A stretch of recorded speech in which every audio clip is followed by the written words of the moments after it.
സാമ്പത്തിക പ്രതിസന്ധിക്കിടെ വീണ്ടും പ്രചാരണ ധൂർത്തിന് സംസ്ഥാന സർക്കാർ വ്യവസായ വകുപ്പിന്റെ മുഖമെനുക്കാൻ 3 കോടി വകയിരുത്തി.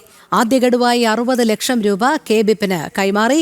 ജനം ബ്രേക്കിംഗ് പ്രജിത് മോഹനൻ ചേരുന്നു. പ്രജിത്ത്, ഇപ്പോഴും ധൂർത്തിനൊരു കുറവുമില്ല എന്ന് തെളിയിക്കുകയല്ലേ ഇപ്പോൾ ഏറ്റവും ഒടുവിലായി പ്രചാരണ ധൂർത്തിനായി സംസ്ഥാന സർക്കാർ 3 കോടി നീക്കിവെക്കുന്നതിലൂടെ? കാരണം സാമ്പത്തിക പ്രതിസന്ധിയാണെന്നാണ് സർക്കാർ എപ്പോഴും പറയുന്നത്. സാധാരണക്കാരന്റെ ക്ഷേമത്തിൽ മാത്രം സർക്കാരിന് സാമ്പത്തിക പ്രതിസന്ധിയുണ്ട്. അതേസമയം പരസ്യത്തിനും പ്രചാരണത്തിനും ഒന്നും ഒരു സാമ്പത്തിക പ്രതിസന്ധിയും ഇല്ല എന്നുള്ളത് സർക്കാർ ഇങ്ങനെ ആവർത്തിച്ച് തെളിയിച്ചുകൊണ്ടിരിക്കുകയാണ്. വ്യവസായ വകുപ്പിലാണ് സർക്കാരിന്റെ ഏറ്റവും പുതിയ മുഖമിനുക്കൽ എന്നുള്ളതാണ്. അത് 3 കോടി രൂപയാണ് വ്യവസായ വകുപ്പിന്റെ മാത്രം മുഖമിനുക്കലിന് പുതിയതായി ചെലവഴിക്കുന്നത്. നേരത്തെ ഈ സർക്കാരിന്റെ വാർഷികാഘോഷവുമായി ബന്ധപ്പെട്ട് ചെലവഴിച്ച കോടികളെ കുറിച്ച് നമുക്കറിയാവുന്നതാണ്.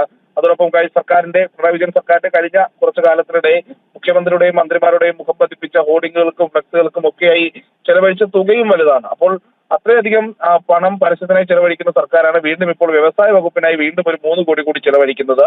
ഈ സംസ്ഥാന വ്യവസായ വാണിജ്യ വകുപ്പിന്റെ മികവും ശേഷിയും ഒക്കെ വർദ്ധിപ്പിക്കുന്നതിനായി കപ്പാസിറ്റി ബിൽഡിംഗ് പ്രോഗ്രാം എന്നുള്ള ഒരു പദ്ധതി ഉണ്ടായിരുന്നു. ഈ പദ്ധതിക്ക് 9 കോടിയാണ് നേരത്തെ വകയിരുത്തിയത്. ഈ ഫണ്ടിൽ നിന്നാണ് വീണ്ടും 3 കോടി രൂപ പരസ്യത്തിനും പ്രചാരണത്തിനും ഒക്കെ ആയിട്ട് സർക്കാർ മാറ്റുന്നത്. ഇതിൽ ആദ്യത്തെ ഗഡുവെന്ന നിലയിൽ ഒരു 60 ലക്ഷം രൂപ കെബിപ്പിന്, കേരള ബ്യൂറോ ഓഫ് ഇൻഡസ്ട്രിയൽ പ്രൊമോഷന് കൈമാറാനുള്ള ഭരണാനുമതി ജൂലൈ 19 സർക്കാർ പുറത്തിറക്കിയിരുന്നു. അതിന്റെ ആദ്യ ഗഡു കെബിപ്പിന്റെ സിഇഒയുടെ അക്കൗണ്ടിലേക്കാണ് കൈമാറുക. എന്തായാലും ഈ ധനവിനിയോഗത്തിൽ സർക്കാരിന്റെ ഒരു ഇരട്ടത്താപ്പ് വലിയ രീതിയിൽ ചർച്ചയാവുകയാണ് വീണ്ടും ഈ പണം ഇങ്ങനെ അനുവദിക്കുന്നതിലൂടെ എന്നുള്ളത് നമ്മൾ മനസ്സിലാക്കേണ്ടതുണ്ട്. അടിസ്ഥാന ജനവിഭാഗങ്ങളുടെ ക്ഷേമ പ്രവർത്തനങ്ങൾക്ക് വകയിരുത്തുന്ന വിഹിതം പലപ്പോഴും സംസ്ഥാനത്ത് വെട്ടിക്കുറയ്ക്കപ്പെടുന്നു. 10,000 മാത്രം വില വരുന്ന ശസ്ത്രക്രിയ ഉപകരണങ്ങൾ വാങ്ങി നൽകാത്തതിനാൽ മെഡിക്കൽ കോളേജുകളിൽ ചികിത്സ മുടങ്ങുന്ന സാഹചര്യമുണ്ട്.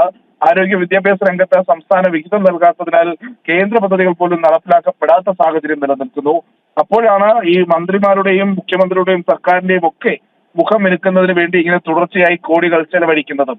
രോഹിണി, ശരി, പ്രജിത് മോഹനാണ് വിവരങ്ങൾ നൽകിയത്.